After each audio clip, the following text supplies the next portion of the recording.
En la Sierra Mazateca de Oaxaca vivió una mujer llamada María Sabina, quien fue famosa por sus conocimientos en el uso curativo y ceremonial de hongos alucinógenos.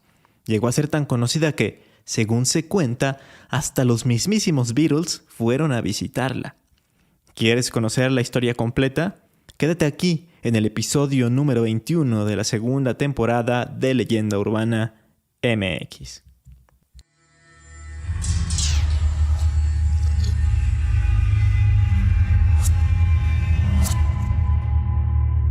Esto es Leyenda Urbana MX con Ismael Méndez.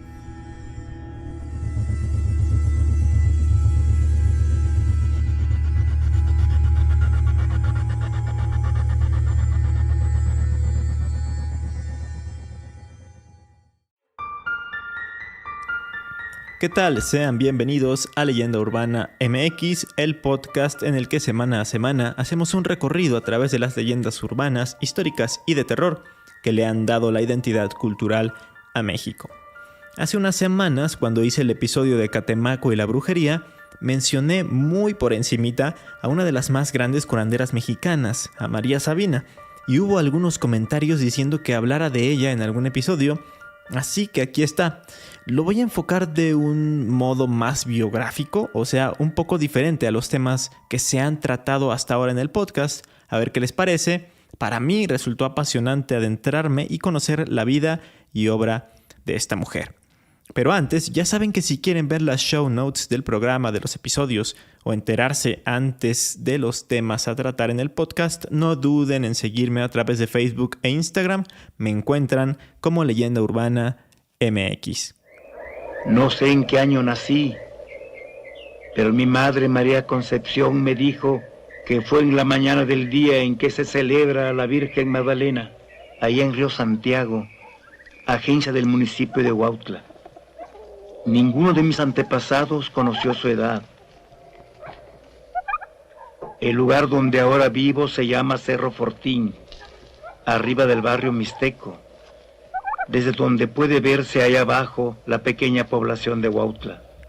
María Sabina Magdalena García nació prematuramente el 22 de julio de 1894, día en el que la Iglesia Católica conmemora a María Magdalena. De ahí que se le haya bautizado de esa forma. Esto en la comunidad de Huautla de Jiménez, ubicada en la Sierra Mazateca, en el estado mexicano de Oaxaca. Su infancia, digamos que fue un tanto difícil, porque además de estar en una comunidad de bajos recursos económicos, perdió a su padre a temprana edad. Por tal motivo, su madre tuvo que regresar a la casa de los abuelos. Como les digo, era una familia humilde. El abuelo se dedicaba a las labores del campo, casi siempre como el peón de un acaudalado terrateniente de raza blanca o mestizo. La abuela lo ayudaba a cuidar los sembradíos y cultivaba por su cuenta el gusano de seda.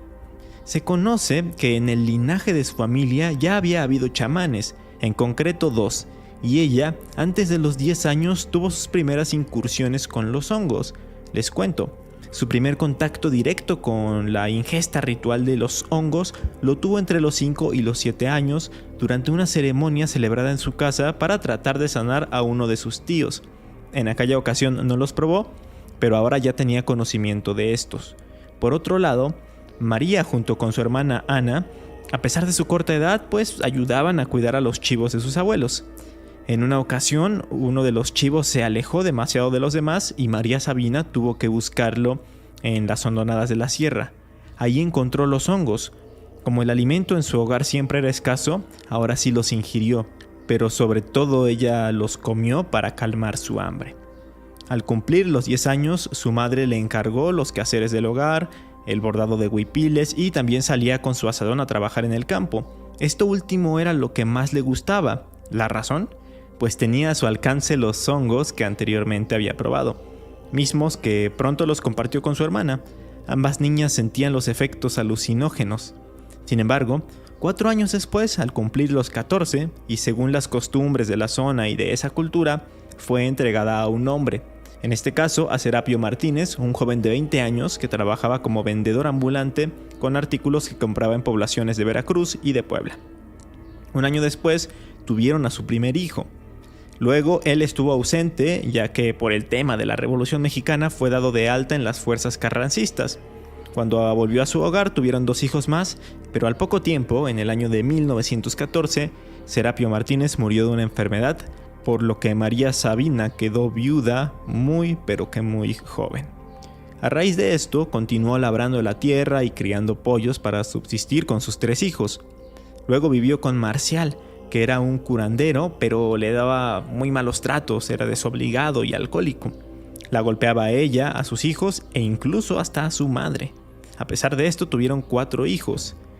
Luego, Marcial tuvo una muerte trágica, lo mataron los hijos de otra mujer con la que tenía relaciones. Ya muerto, lo fueron a dejar a la entrada de la casa de María Sabina. Ella decidió vender sus gallinas y compró una mula que cargaba con mercancía que luego revendía en las poblaciones y rancherías cercanas a Huautla, como lo hacía su primer marido, Serapio. A veces le ayudaban sus hijos, que también hacían trueques con pollos y productos del campo, lo que les permitía la subsistencia a la familia. Poco después, su hermana enfermó gravemente. Ante la angustia por esta situación, María Sabina inició su labor o carrera de curandera usando los hongos que crecían en las barrancas que rodean a Huautla, mismos hongos que había encontrado cuando era niña. Ella misma lo cuenta en el libro La otra vida de María Sabina, escrito por Juan García Carrera. Mi hermana María Ana se enfermó. Sentía dolores en el vientre que hacían que se doblara y gimiera de dolor. Cada vez yo la veía más grave. Llamé a varios curanderos, pero fue inútil. Ellos no podían curar a mi hermana. Viéndola así tendida, la imaginé muerta. No, eso no debía ser. Ella no debía morir. Yo sabía que los angelitos tenían el poder. Yo los había comido de niña y recordaba que no hacían mal. Yo sabía que nuestra gente los comía para sanar sus enfermedades. Entonces, decidí, esa misma noche, yo tomaría los hongos. A ella le di 3 pares. Yo comí muchos, para que me dieran poder inmenso. No puedo mentir, habré comido 30 pares. Cuando los angelitos estaban trabajando dentro de mi cuerpo, recé y le pedí a Dios que me ayudara a curar a María Ana. Me acerqué a la enferma. Los angelitos guiaron mis manos para apretarle las caderas. Suavemente le fui dando masaje donde ella decía que le dolía. Yo le hablaba y comencé a cantarle. Sentí que hablaba cada vez con mayor facilidad y sentí que le cantaba bonito.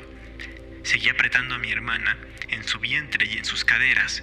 Finalmente le sobrevino mucha sangre, agua y sangre como si estuviese pariendo. Nunca me asusté porque sabía que Dios la estaba curando a través de mí. Los angelitos aconsejaban y yo ejecutaba. Atendí a mi hermana hasta que la sangre dejó de salir. Luego dejó de gemir y durmió. Mi madre, que aún no se devolvía a la distancia, se sentó junto a ella para acompañarla. Gracias a esta curación empezó a desempeñarse como curandera.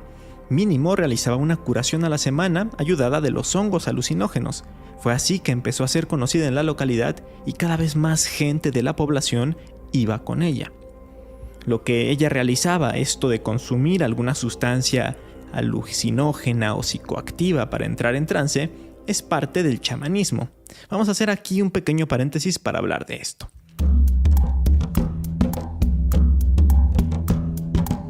El chamanismo consiste en una serie de creencias y prácticas tradicionales que aseguran la capacidad de diagnosticar y de curar el sufrimiento del ser humano. Los chamanes creen lograrlo contactando con el mundo de los espíritus y formando una relación especial con ellos. Aseguran tener la capacidad de controlar el tiempo, profetizar, interpretar los sueños, usar la proyección astral y viajar a los mundos superiores e inferiores. Además, los ritos chamánicos generalmente van acompañados de cantos, danzas o rezos. Y como bien lo dije antes, del consumo de algún tipo de planta para alterar su estado de conciencia y entrar en trance. Las tradiciones relacionadas con el chamanismo han existido en todo el mundo desde épocas prehistóricas. De hecho, hay quienes consideran que el chamanismo es el antecedente de todas las religiones organizadas, ya que nació antes del Neolítico, durante el Paleolítico Superior. De este periodo, por ejemplo, datan algunos indicios en dibujos realizados en las paredes de las cuevas. En el caso de México, podemos remontarnos a la época prehispánica, Según un boletín llamado El Chamanismo, práctica vigente por más de 3.500 años y publicado por el Instituto Nacional de Antropología e Historia, el INAH, hay evidencias arqueológicas que indican que esta tradición se remonta a la cultura olmeca. En la mayoría de las culturas indígenas de México está presente una compleja noción cosmológica, conocida como tonalismo, y también está el nahualismo, con diferentes características cada una. Dicha concepción propone una teoría de las almas, en la que los seres humanos tienen una o más entidades anímicas compañeras, ya sean animales o fenómenos atmosféricos, como rayos por ejemplo, pero también concebidos como entidades anímicas, con las que se supone nacen todos los individuos, y estas son las coesencias durante toda su existencia. De acuerdo con estas teorías, todos los seres humanos poseen un tonal, o sea, una fuerza vital acompañante, pero solo unos pocos están dotados de la capacidad de transformarse en su alter ego. Es ahí justamente donde entran los chamanes, que son especialistas que actúan como mediadores entre su colectividad y las entidades extrahumanas y anímicas que los habitan, ya que el chamanismo se basa en una teoría de la comunicación entre dos mundos paralelos, uno terrenal y otro extrahumano.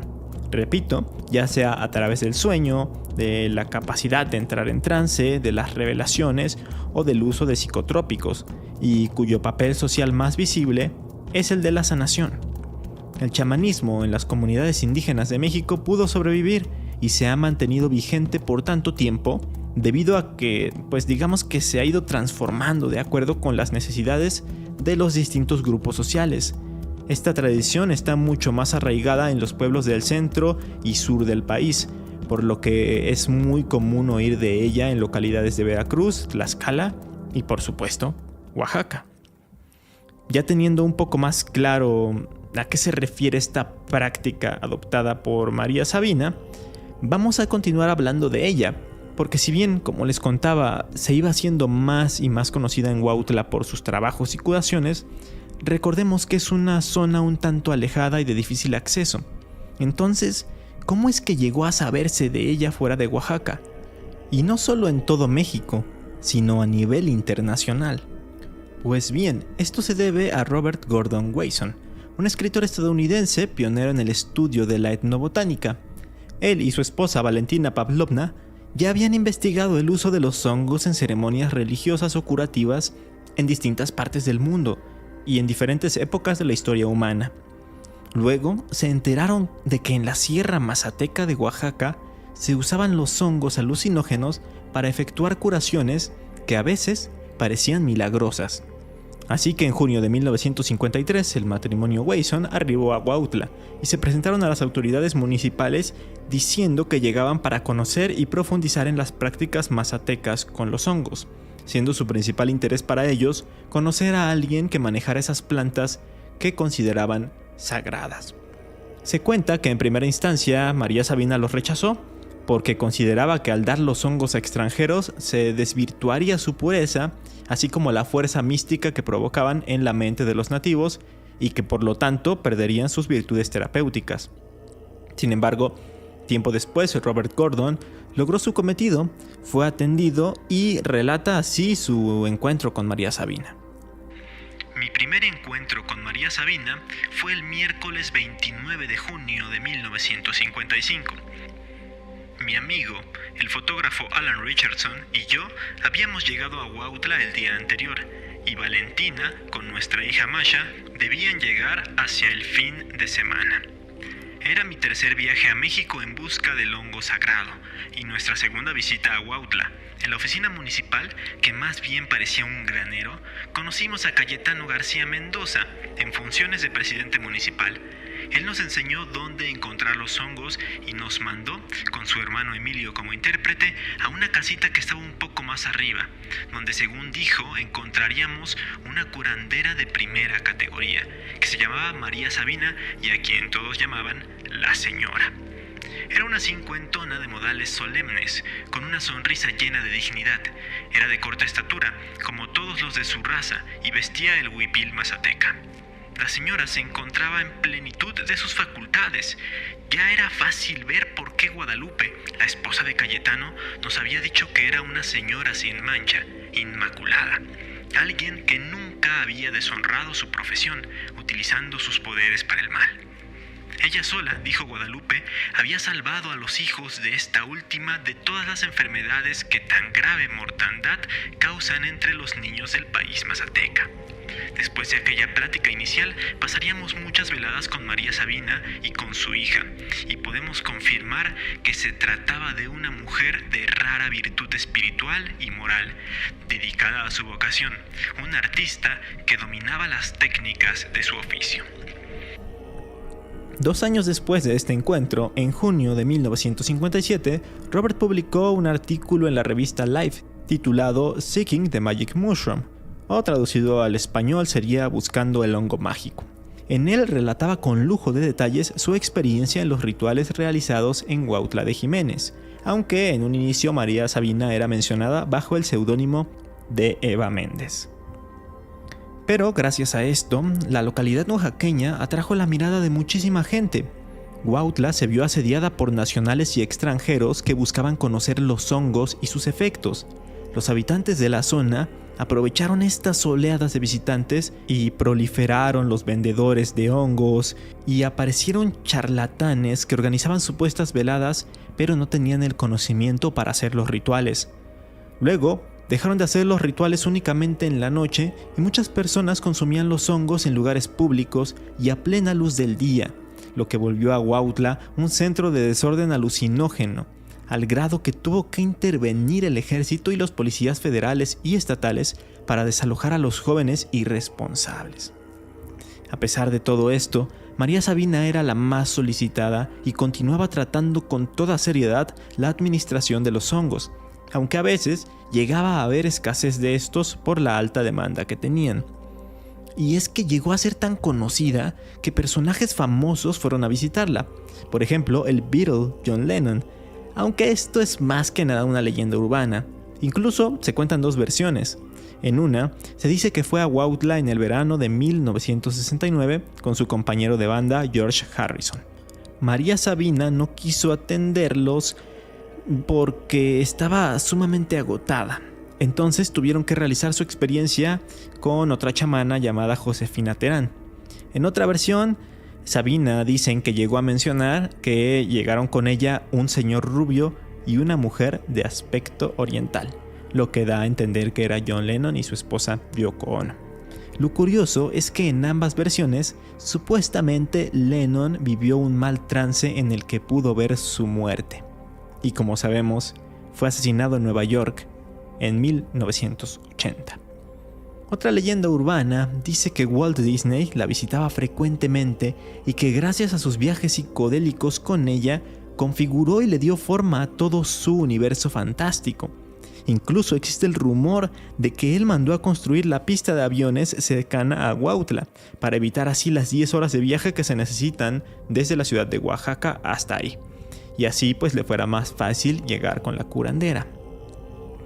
De aquellos que la visitaron y si se puede confirmar, está Albert Hoffman, el químico suizo y padre del LSD. Él visitó a María Sabina el 11 de octubre de 1962 para darle 30 miligramos de psilocibina sintética a ella, a su hija y a otro chamán mazateca, con la esperanza de que los expertos aprobaran su nuevo fármaco basado en esa sustancia. Además, realizó en conjunto a Richard Evans Schultz una especie de catálogo titulado Plants of the Gods, plantas de los dioses, en el que pues clasificaban a la mayoría de las plantas alucinógenas que se encuentran en todo el mundo, aunque con mayor enfoque o mayor énfasis a todas aquellas encontradas en México. En cuanto a mexicanos ilustres que la visitaron, está Fernando Benítez, un antropólogo muy destacado, quien después escribiría un libro llamado Los Indios de México, y uno de sus capítulos está dedicado a la cultura mazateca, a su trabajo de campo de la mano de los hongos y de personajes como María Sabina, entre otros oriundos de la región. También podemos destacar a un peruano estadounidense, Carlos Castaneda. A él lo recordamos por su famoso libro Las enseñanzas de Don Juan, Y hay quienes dicen que Don Juan Matus nunca existió y en realidad es una función fantástica entre la figura de María Sabina y otro chamán que conoció llamado Salvador López. El caso es que Castaneda conoció a Sabina por allá del año 1963. A pesar de todo esto, María Sabina siempre vivió en la pobreza, debido a que, digamos, no tenía un sistema de cobro establecido por sus servicios. Solo recibía de sus pacientes lo que estos quisieran darle. Además, hubo gente que se aprovechó de ella, tristemente. Se aprovechaban de su nobleza, de sus carencias en el ámbito de la educación, porque no sabía leer, escribir y tampoco hablaba español. Tal es el caso de Margarita López Portillo, hermana del expresidente José López Portillo. Ella la convenció para que aceptara filmar un documental grabando sus curaciones, invocaciones y manipulaciones con los hongos, a cambio de supuestos apoyos. Pero tras realizar la película e incluso de asistir a la presentación de la misma, Margarita desapareció y nunca se le cumplió lo que él le había prometido. Hermana de político tenía que ser. Sabina menciona: cuando habló de la película, dijo que nada me faltaría, que contaría con luz eléctrica una vez terminada, que tendría drenaje y sobre todo agua potable y lo necesario. De esto, nada existe. Llegó a tal grado la situación de precariedad que en 1981 apareció en su vida Juan García Carrera, un joven mazateco, estudiante de contaduría y luego de periodismo, quien fue traductor de la chamana durante los últimos años de su vida y quien también se preocupó porque ella tuviera los mínimos recursos para sobrevivir. Intentó conseguirle una mejor vida. Trató de entrevistarse con el gobernador de Oaxaca, a quien le solicitó apoyo económico y que se le pagaran las regalías por la película que habían filmado sobre ella, y también las regalías que le correspondían por un libro sobre ella que había escrito Álvaro Estrada, o por lo menos que le ayudaran con un poco de maíz, frijol y ropa para ella y para sus familiares. Todos sus esfuerzos dieron algo de fruto, logró conseguirle ciertos apoyos y hasta un pago justamente por el documental. Sin embargo, para ese entonces ya era una mujer de avanzada edad, así que poco tiempo después la salud de María Sabina se resintió notablemente y estuvo hospitalizada en varias ocasiones. En junio de 1985 sufrió fuertes hemorragias, por lo que fue trasladada a un hospital de la ciudad de Oaxaca, en donde fue noticia nacional. Los médicos informaron que tenía úlceras y anemia. A pesar de todos los cuidados y atenciones por parte del personal médico, la salud de María Sabina continuaba debilitándose, pues ella no seguía las instrucciones de los médicos, principalmente porque no entendía el español. Después de varios días de tratamiento, María Sabina pidió ser dada de alta y trasladada a su población, a su casa, pues estaba segura de que el ambiente de la sierra le ayudaría a recuperar su salud.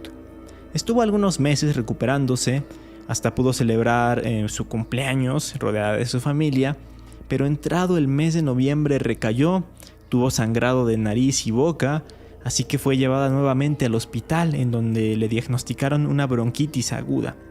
Ya para el 20 de noviembre se presentó en el hospital un cura que bendijo a María, la reconfortó un poco y la convenció de que tomara algún alimento, ya que no quería comer y solamente bebía agua.